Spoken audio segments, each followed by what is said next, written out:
네, 안녕하세요. 반갑습니다. 저는 상승미소라고 합니다. 그리고 옆에 계신 분은 안녕하십니까.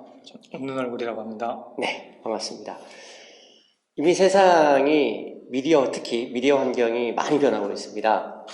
불과 몇 년 전까지만 해도 인터넷, 즉 문자 중심의 컨텐츠에서 지금은 유튜브를 위시로 한 동영상 중심의 컨텐츠가 더 많이 통용되고 더 많이 조회수를 기록하고 있습니다. 그래서 저도 고민 끝에 여기 웃는 얼굴님을 모시고 경제 콘텐츠를 한번 시험 삼아 제작해 보기로 했습니다. 제가 오늘 지금 어디에 와 있냐면 오늘 토요일입니다. 보이시죠? 강원도 김연아가 광고하는 평창수, 즉 강원도에 와 있습니다. 춘천에 와 있습니다. 왜냐? 웃는 얼굴을 모시기 위해서 제가 직접 달려왔습니다. 감사합니다. 절대 방송하지 않겠다. 창피하다. 부족하다. 이런 겸손의 말씀을 하셔서 제가 직접 달려왔습니다. 오늘은 총 3부로 진행할 겁니다. 첫째는 당연히 지난 1주, 제가 원래 계획은 2주나 1주에 한 번씩 이걸 녹화를 할 생각인데 당연히 거시경제를 짚어볼 생각이고요. 그 거시경제 안에 한국경제가 들어가기 때문에 한국 경제로 이어질 수 있는 환경, 그 부분을 분석할 거고요. 두 번째, 주식 투자나 경제에 관심 있는 분들이 주로 그 지식을 어디에서 얻어내냐면 대부분 신문을 통해서 얻어냅니다. 경제신문들, 경제기사를 많이 보는데, 죄송한 얘기지만 우리 투자자한테 진리가 있죠. 경제기사를 보고 그대로 투자하면 마이너스 20%. 예. 그런 얘기 다들 들어보셨을 겁니다. 왜 그럴까? 경제기사가 사실만을 보도하는 건 아닙니다.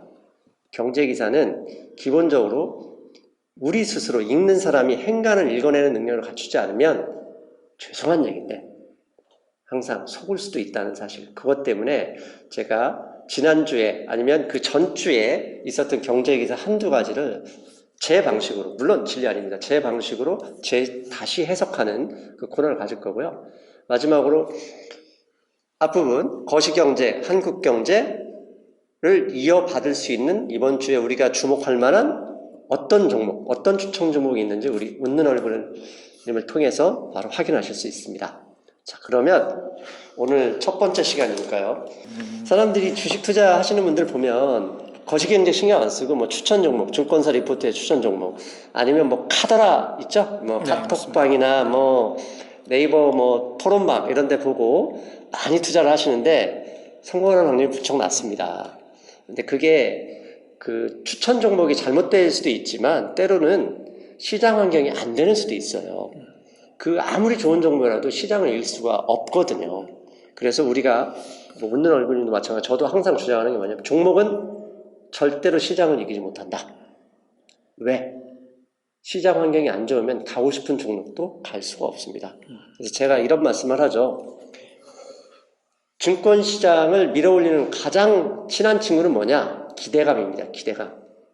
근데 증권시장 하락 압력의 가장 큰 적, 하락 압력을 가장 크게 주는 게 불안감입니다. 그 불안감이 바로 거시경제에서 대부분 일어나죠.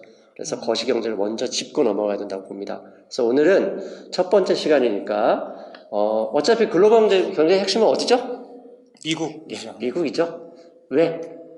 전 세계의 투자 자금으로 흘러가는 돈은 거의 다 달러입니다. 달러는 누가 찍어내죠? 미국. 예. 미국 연방준비은행 FRB가 결국 찍어냅니다. 그래서 가장 많은 돈을 가지고 있는 미국이기 때문에 그 나라 GDP상으로도 가장 크기도 하고요. 그 나라의 경제에 절대적인 영향을 받을 수밖에 없습니다. 그래서 그 부분을 반드시 짚고 넘어가고, 최근에 이제 한국 경제 부분은 가장 기대감이 사실 며칠 동안 지금 왔다 갔다 하죠. 우리 트럼프 대통령이. 네, 저도 입만 쳐다보고 있습니다. 그러니까요. 그 부분도 네. 잠깐 짚어보도록 하겠습니다. 네, 알겠습니다. 자, 최근 주식시장 흐름을 보면 약 3개월 동안 상당히 지금 거의 컸죠. 네. 다우지수 고점이 26,000포인트에서 심지어 21,000까지 왔다가 지금은 네, 지금 한 25,000이 조금 안 되는 그런 그렇죠. 수준으로 알고 있습니다. 근데 27,000에서 25,000포인트까지 떨어진 건 비율로 보면 얼마 안 되지만 그 안에 정말 패닉 비슷한 상황이 있었죠. 근데 그 핵심적인 두 가지 이유가 뭔지 알고 계시죠? 네, 금리. 예, 그렇습니다. 미국의 채권 금리의 상승이 첫 번째였고 네. 또 하나 변수가 있었죠? 두 번째. 네, 중국하고 이제 무역 전쟁이 계속 벌어지면서 네, 주가가 그때마다 출렁이고 예. 네, 그랬던 걸로 기억하고 있습니다. 맞습니다.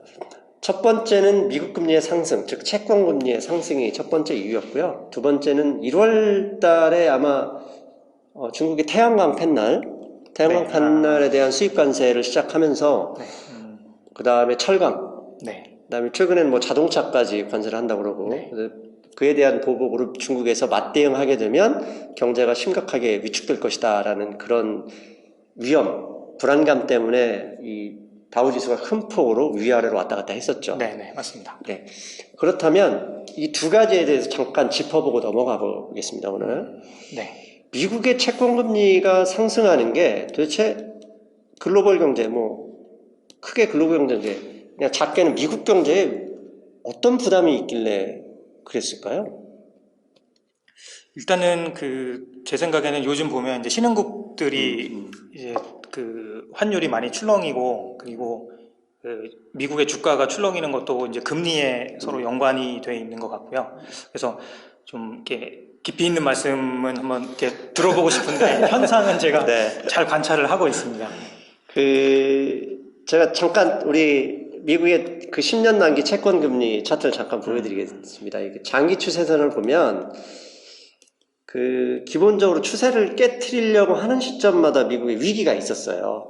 가장 가까운 건 2007년. 아, 네.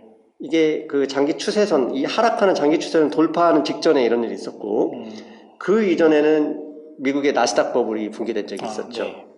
그 이전에는 이게 미국의 신용 대부업자가 파산했을 때인데요. 결국 이 장기 추세선을 깨트리려고 하는 시점마다 위기가 있었다. 그런데 이 장기 하락 추세선을 깨트리려는 시점이 뭐냐면 이게 지금 10년 만기 채권 금리가 2.98%입니다. 그래서 3%를 깨트리면 또다시 위기가 오지 않겠느냐라는 것 때문에 계속 시장이 불안해했었죠. 근데 이걸 더 쉽게 말씀드린다면 금리는 돈을 빌린 사람이 부담하는 이자잖아요. 네, 맞습니다. 채권 금리가 올라간다는 얘기는 시중에 금리가 올라간다는 얘기인데 금리가 올라가면 이자 부담이 증가하죠. 그렇죠. 늘어나겠죠. 즉 이자를 부담할 수 있는 이 부담을 결국 감당할 수 있느냐 없느냐 싸움을 하는 겁니다. 그러면 증권시장이 크게 하락한다는 얘기는 이자를 부담할 수 있는 능력이 부족하다고 지금 되레짐작하는 네. 거예요. 근데 반대로 이자를 부담할 수 있는 능력이 올라간다면 금리 부담이 크게 의미가 없죠. 맞습니다. 의미가 없습니다. 그렇다면 우리가 봐야 될 중요한 포인트는 뭐냐면 금리가 올라간다는 게 아니에요.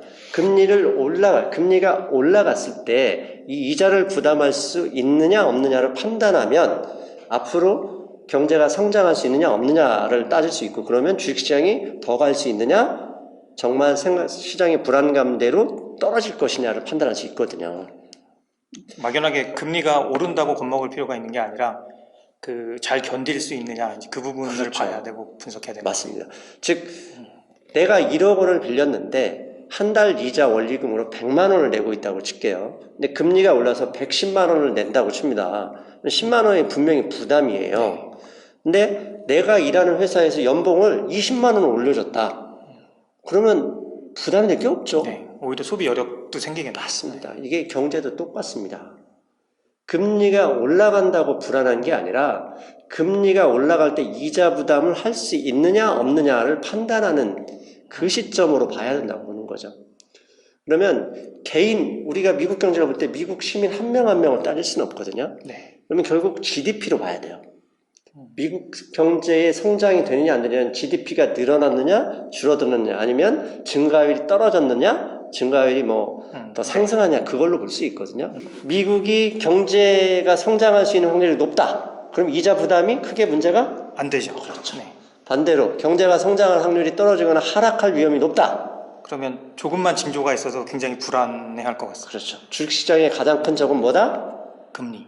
그렇죠. 금리보다는 불안감이겠죠. 불안감. 예. 네. 처음에 말씀하신 네. 네. 맞습니다. 자, 그렇다면 우리가 뭐 여러 가지 지표가 있어요. GDP를 볼 수 있는 여러 가지 지표가 있는데 최근에 미국의 거의 많은 지표들, 특히 실업률은 4% 이하로 떨어졌고요. 네. 미국의 뭐 CPI도 그렇게 높지 않았습니다. 그 다음에 그 실질소득도 증가했고요. 모든 네. 지표가 좋아지고 있어요. 그러면 미국 경제가 우리가 생각하는 만큼 그렇게 나쁘지 않다고 생각할 수도 있는 거거든요. 네. 그런데 미국의 연준, 즉 FRB가 가장 신경 쓰는 게 CPI, 즉 소비자 물가 지수예요. 그래서 최근에 지금 소비자 물가 지수에 영향을 줄 수 있는 게 석유 가격. 네. 석유 가격이 지금 어느새 WTI 기준으로 뭐 70불 이상 네, 많이 그렇죠. 올랐습니다. 네. 저기 그 두바이 같은 건 80% 이미 넘었다가 네. 잠깐 내려왔었는데 그것 때문에 물가가 오르면 소비력이 떨어지니까 그게 결국은 그 미국의 성장이 좀 마이너스가 되지 않느냐 이런 생각을 하시는 분들이 많거든요. 네. 저는 이걸 좀 반대로 좀 해석해도 된다고 생각을 합니다. 왜냐하면 이 석유 가격을 볼게요. 미국의 원유 수출량을 보면 지금 현재 사상 최대치입니다. 아, 이게 이제 수출 그래프가 되는 거네요. 그렇죠. 네. 그런데 제가 한번 우덜님께 여쭤볼게요. 우리 전 세계에서 글로벌에서 석유 수출을 가장 많이 하는 나라는 어디로 알고 계세요? 그거는 당연히 중동의 사우디라든가 그렇죠. 네, 메이저들 맞습니다. 국가일 것 같습니다. 실제로 사우디아라비아가 석유 수출량 단일 국가로 1등입니다. 네. 그런데 내년 초면은요, 네. 이걸 미국이 앞선답니다. 아, 수출량으로요? 예. 와. 즉 미국은 최근에 원유 생산량이 셰일가스나 이런 거, 그 다음에 파쇄법 이런 것 때문인지 모르겠지만 엄청나게 늘어나고 있습니다. 근데 보통 알려지기로는 이제 유가가 하락하면서 미국의 셰일 산업이 망했다. 그래서 그 앞으로 좀 이렇게 쉽게 미국이 증가되기 힘들 거다 그러는데 그게 아니라 이면에는 벌써 많이 다시 생산이 많이 이루어지고 있는 거네요. 실제로 광부수가 줄어들긴 하지만 네. 치킨 게임이라고 보는 거죠. 음, 석유 가격이 떨어지면 네. 그 부분의 부담을 버틸 수 없는 애들은 결국 문 닫는데 네. 그것들을 자금력이 있는 데는 분명히 버틸 수 있다고 보고 그 네. 자금력은 국가로 보면 결국 미국이 1등이거든요. 음, 그러니까 그게 아니더라도 그냥 단순히 데이터만 보다 하더라도 이미 그렇죠. 이건 나와 있는 데이터니까. 네. 얘기는 뭐냐? 석유 가격이 올라가서 물가 상승 압력도 압력이지만 이런 석유 생산업자들은 인력을 어떻게 할까요? 네. 인력 고용도 많이 늘고 그렇죠. 국가적으로 보면 무역 흑자에도 그렇죠. 적자를 줄이는 데도 도움이 많이 될 것 맞습니다. 같습니다. 그래서 잠깐 제가 차트 하나 준비했는데요. 이게 지금 미국 무역 적자입니다. 막대 그래프는 수출량이고요. 그다음에 이 꺾은 선 그래프는 수입량입니다. 네. 근데 지금 보시면 2017년 1월부터 수출이 상당히 늘어나고 있습니다. 그런데 지금 최근에 뭐 무역 적자 때문에 지금 무역 관세 전쟁하고 이런 거였잖아요. 그렇죠. 네. 맞습니다. 그런데 이거 한번 볼게요. 오히려 2018년 3월부터 무역 적자가 상당히 줄었습니다. 즉 이게 관세 전쟁 때문이라고 볼 수도 있지만 저는 석유 수출에서도 기인한다고 봅니다. 석유 생산량이 늘어나면 당연히 미국 기업은 고용을 늘릴 것이고 네. 고용을 늘리는 만큼 소득이 늘릴 수 있겠죠. 증가하고요. 네. 즉 석유 수출량, 석유 가격이 오르는 부분만큼 미국 경제가 성장할 여력이 높아진다. 즉 그 얘기는 미국 경제의 금리 압력이 우리가 생각하는 것보다 그렇게 높지 않을 수도 있다. 물론 네. 지금 현재 올해 초에 금리를 한번 올렸고 네. 올해 예상은 2번 더 올려서 2018년에 3번의 금리 인상을 목표로 했었습니다. 네. 맞습니다. 근데 2월 달에 그때 시장이 겁을 먹었던 이유는 올해 2번이 아니라 3번 더 올릴 수 있다 이런 얘기를 했었거든요. 물론 이제 이렇게 올리다 보면 분명히 이런 성장이 가져가는, 즉 성장이 그 금리 부담을 끌고 갈 수 있는 한계점에 도달할 가능성 분명히 있습니다. 네. 근데 그 한계점이 금리를 올린다고 바로 되지는 않죠. 적어도 시차 3개월이든 6개월 시간을 두고요. 네. 그러면 그때마다 발표되는 미국 경제 지표를 통해서 확인할 수 있다고 봅니다. 하지만 지금은 그냥 우려감일 뿐이라고 네. 저는 보고 있습니다. 그래서 앞으로 석유 가격이 올라가는 만큼 물가 상승이 올라가서 소비력이 주는 게 아니라 오히려 미국의 입장에서는 성장 동력을 얻는 것이다.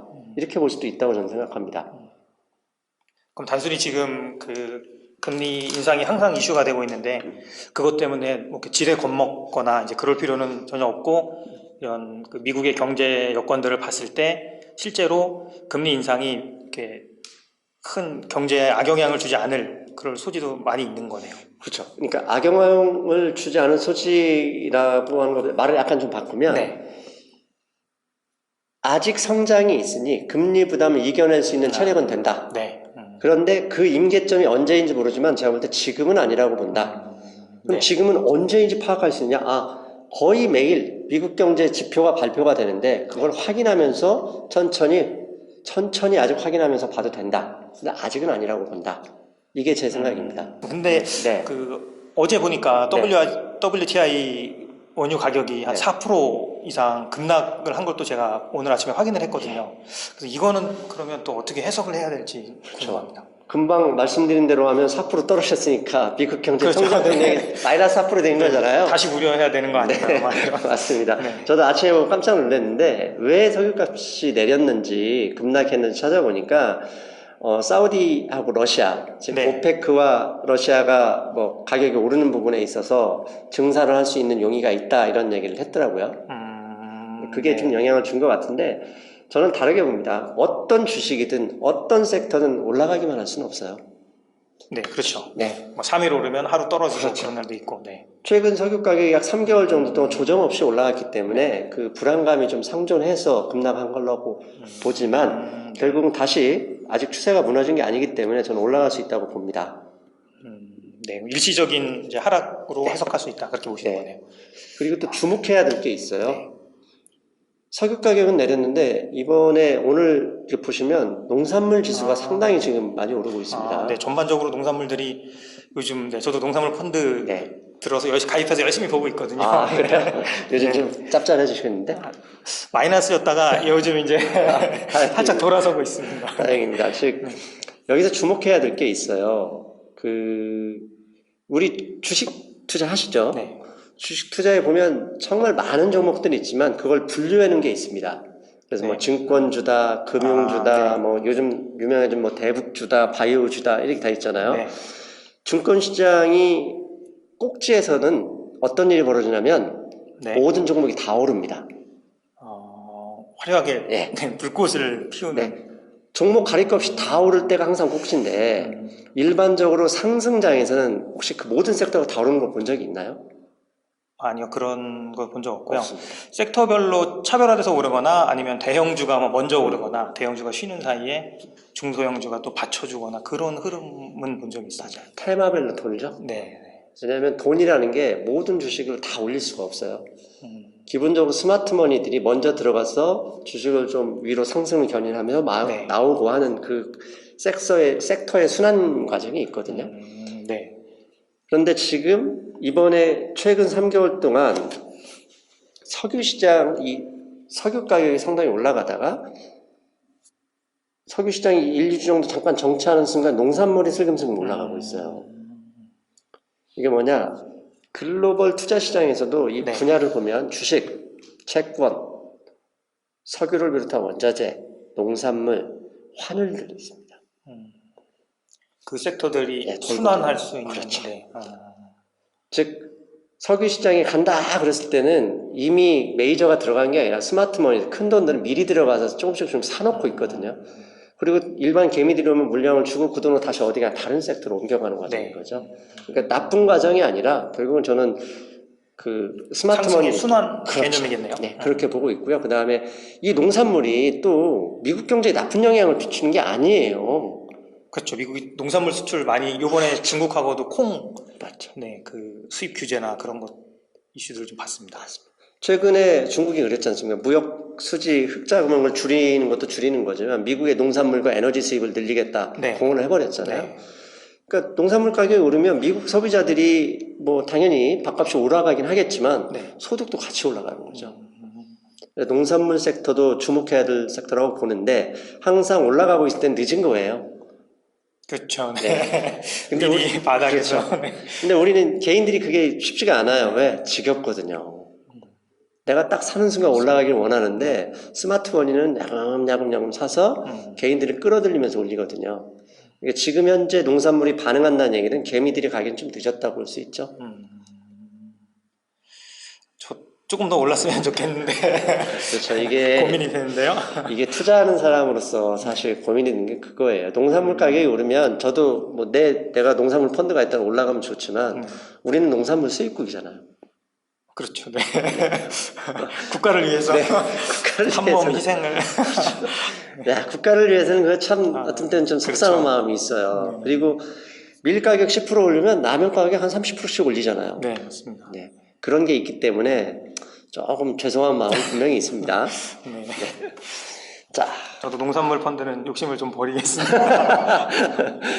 자, 이제 최근에 네. 이게 5월 22일 문제네. 제가 두 번째 세계 경제, 즉 글로벌 경제를 좀 힘들게 했던, 글로벌 주식시장을 힘들게 했던 두 번째 주제가 뭐였냐면 미중 무역 분쟁이었죠. 네, 맞습니다. 그러면 맨 처음에는 사실 그 태양광 판넬로 시작을 했지만 사실 태양광 판넬이 중국이 1등 회사가 없어요. 한국에 있는 회사가 1등 회사입니다. 한화 큐셀. 예, 아닌가요? 맞습니다. 중국 한화 고속도로 지나다 보면. 그렇죠. 네. 하나 큐셀이 글로벌 탑 1입니다. 중국은 좀 억울하죠. 중국을 겨냥해 셌지만 네. 중국하고 관련이 없습니다. 지금 한국이 사실 더 피해입니다. 그런데 문제는 태양광 판넬을 관세를 올렸더니 미국 경제가 타격받는다는 얘기 들어보셨나요? 그럴 것 같지는 않은데요. 그렇죠. 네. 그런데 실제로 그렇답니다. 왜냐하면 미국의 태양광 판넬이 경쟁력이 없습니다. 네. 한국 회사나 중국 회사의 경쟁력이 높아서 걔네들도 그걸 수입해서 가령 뭐 미국에 일단 태양광 판넬을 쫙 지금 그 태양광 소금을 발전을 하려고 준비하고 있는데 관세를 올려버린 거예요. 그러면 당연히 수입이 안 되겠죠. 그렇죠. 네. 그러면 거기 태양광 판넬을 건설하려고 하는 건설회사들 일 좀 쉬고 그 건설회사 옆에서 밥 파는 뭐 식당도 안 될 거고 이게 안 돌아가는 거예요. 네. 실제로 중국이나 한국 회사가 영향을 받는 게 아니라 미국 경제가 더 영향을 받는데요. 어떻게 보면 좀 말이 안 되는 정책을 하고 있는 거네요. 자동차 철강도 마찬가지거든요. 지난번 철강 한국은 다행스럽게 빠졌지만 네. 철강이 대규모 관세가 부과됐잖아요. 네, 맞습니다. 그런데 철강 관세가 부과되자마자 미국의 GM의 주가가 빠지기 시작했어요. 그렇죠. 자동차는 철강을 어떻게 보면 가장 많이 소비하고 있는 네. 분야이기도 하니까. 미국이 철강 산업의 경쟁력이 이미 잃었어요. 미국의 철강 산업의 그 핵심지가 펜실베니아라는 주인데요. 디트로이트처럼 자동차처럼 이미 거의 다 망해가는 도시가 돼버렸거든요. 그러면 뭐 단순히 관세 좀 올린다고 거기가 이렇게 다시 부흥하거나 그러기엔 또 쉽지 않은 그렇죠. 상황이겠네요. 네. 어떻게 보면 이게 정치인들의 사실 자주 하는 거짓말이에요. 보여주기식이죠. 내가 그러니까 막았다. 근데 실질적으로는 그게 좋지 않은 거죠. 근데 아무튼 시장은 그렇다 하더라도 글로벌 원투가 미국하고 중국이잖아요. 네. 얘네들이 무역 분쟁을 해서 서로 관세를 올리기 시작하면 이건 세계 경제에 큰 타격이거든요. 이미 그것은 1930년 대공황 때에도 이미 다 실제로 역사적으로 증명된 셈이죠. 근데 그게 5월 20일자 신문에서 보시면 아시겠지만 타결이 됐어요. 네. 그리고 그거에 대한 일환으로 7월부터는 중국이 자동차 지금 현재 전 세계 탑 1이잖아요. 네. 수입하는 예. 내수 시장 자체가. 네. 그래서 수입 관세를 대폭 인하하겠대요. 이것은 뭐 미국에 대한 상당히 뭐라고 하죠? 긍정적인 조치라고 볼 수 네. 있겠죠. 네. 그러니까 지금까지 두 가지 보면 채권 금리는 성장으로 충분히 커버할 수 있다. 네. 그다음에 두 번째 영향을 줬던 미중 무역의 이 관세 분쟁이 해결이 됐다. 네. 그러면 기본적으로 상승을 제한할 수 있는 재료들이 다 정리가 된 사라진 거예요. 거네요. 그렇죠. 네. 그래서 결국은 저는 차라리 이 두 개 때문에 조정을 했다면 추가적으로 조정을 마치고 더 상승할 여력은 충분하다. 저는 이렇게 보고 있습니다. 그러면 기대가 되는데요. 네. 앞으로의 네. 시장이. 그러면 혹시 저희가 바로 뭐 주가가 올라간다거나 지금 이제부터 본격적으로 다시 투자를 해야 된다거나 그런 건 아닌 것 같고 혹시 고려해야 될 부분들은 없을까요? 어떤 위험 요소라든가. 그렇죠. 사실 시장에 위험이 없고 오로지 긍정적인 요소만 있는 건 그런 건 없죠. 네. 무중력 상태는 절대 없으니까. 네. 그래서 앞부분에서 잠깐 채권금리 얘기할 때 점검했던 부분인데 금리에 대한 부담을 미국 경제가 어디까지 부담할 수 있느냐. 네. 즉 금리가 상승하는 부분에 대해서 그걸 부담할 수 있는 능력이 없어질 경우에는 주식시장이 반드시 반응할 거라고 봅니다. 그게 2007년, 2008년 서프라임도 그런 거잖아요. 네. 금리가 본격적으로 올라가면서 주택 금리에 대한 이자를 부담할 능력이 안 되니 그냥 꼬꾸라졌었잖아요. 마찬가지로 이번에 금리 상승에서도 그 부분은 분명히 중요한 포인트 짚어 넘어야 된다고 보는데 네. 잠깐 차트를 보면 이게 뭐냐면 지난 10년간 미국의 경제 성장을 이끌었던 건 크게 가장 중요한 섹터가 자동차론이었습니다. 오토론. 이 부분은 전에도 그 위도님께서 네. 간간히 짚어주셨던 기억이 나거든요. 맞습니다. 우리나라 같은 경우 자동차를 판매할 때 네. 최대 몇 개월 할부까지 혹시 들어보셨나요? 이게 지금 보면 자동차 대출 금액의 60일 이상 딜링퀀시 인덱스입니다. 이게 뭐냐면 부실 대출인 거죠. 이자 지금 현재 네. 제대로 못 내고 있는 대출 비율인데 지금 보시면 아시겠지만 그럼 여기 서브프라임을 그렇죠. 보면 되는 건가요? 여기 이게 빨간색이 서프라임인데 이때거든요. 이때 2008년 이때 보면 올라가죠. 네. 즉 이자 부담, 이자가 올라가면 이자 부담이 늘어나고 지난 10여 년간 미국 경제를 이끌었던 중요 부분이 자동차 대출 여기는 거의 80개월, 84개월도 있습니다. 천국이네요. 그렇죠. 서프라임하고 비슷한 일이 자동차에서 일어나고 있었어요. 그러면 이 금리가 올라가면 당연히 자동차 대출 금리도 올라갑니다. 네. 그러면 부실률이 증가. 그렇죠. 네. 다행스러운 건 현재 조금 추세는 분명히 올라가는 거지만 약간 떨어지고 있다는 거. 이게 이 직전, 금융위기 직전보다 올라갈 시점에는 네. 분명히 주의해야 될 구간인 건 확실합니다. 그럼 지금 이미 좀 주의를 기울여서 봐야 될 그런 구간에 들어와 있네요. 그러니까 100% 어차피 금리를 올리기로 이미 예정이 돼 있고 네. 그런데 지금 시장이 우려하는 것처럼 올해에 2번이 아니라 3번 이렇게 급격하게 올라가게 되면 결국 이건 영향을 미치거든요. 네. 향후에 뭐 2번째 정도까지는 버틸 수 있겠지만 3번째 올라가고 4번째도 올해 안에 올린다 그러면 우리 주시장 피해야 될 상황도 벌어질 수 네. 있습니다. 앞부분에 말씀드렸죠? 종목이 시장을 이기지 못한다. 절대 이길 수가 없습니다. 왜? 불안하기 때문에 수급이 개선되지 못합니다. 제 아무리 뛰어난 종목이라 하더라도 원래 상승장에서 10배가 오를 수 있는 종목인데 시장이 불안하면 2배도 오르기 힘듭니다. 그게 시장입니다. 그래서 즉 향후에 개인적으로 뭐 알아보시기는 힘들 수 있겠지만 뭐 스스로 알아보셔야 되기도 하고요. 네. 언론이나 신문 보면서 미국의 이런 자동차 대출에 대한 금리 부담, 그다음에 딜링컨스가 부실률이 어느 정도까지 높아졌는지 분명히 주의해야 됩니다. 그게 높아진다면 서프라임처럼 피하지 못해서 당할 수 있기 때문입니다. 네. 그럼 예전에는 이제 주택 대출이 중요한 요소였다면 2008년에는 지금은 자동차 대출 쪽에서 부실화될 확률이 문제가 될 확률이 높은 상황인 거네요. 기본적으로 미국의 인구가 급격하게 증가되지는 않았잖아요. 네. 그러면 지난 10년 전에 주택시장에서 대규모로 피해본 사람들이 1, 2년 안에 다시 주택시장에 돈을 빌릴 수가 있는 게 아니거든요. 네, 그렇겠죠. 그리고 그렇게 한마디로 겼다고 하죠. 네.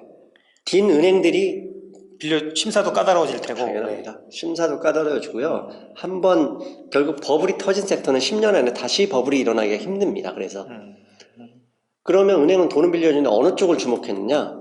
자동차를 봤어요. 왜? 자동차는 기본적으로 중고차 시장이 있잖아요. 네. 그리고 금리도 저렴했기 때문에 자동차 쪽으로 많은 대출이 이루어졌다고 저는 알고 있습니다. 알겠습니다. 이 부분을 계속 좀 주시해서 봐야 될 그런 부분이네요. 이상으로 이게 현재 잠깐 지금까지 올해 주목할 만한 거시경제를 잠깐 말씀드렸고요.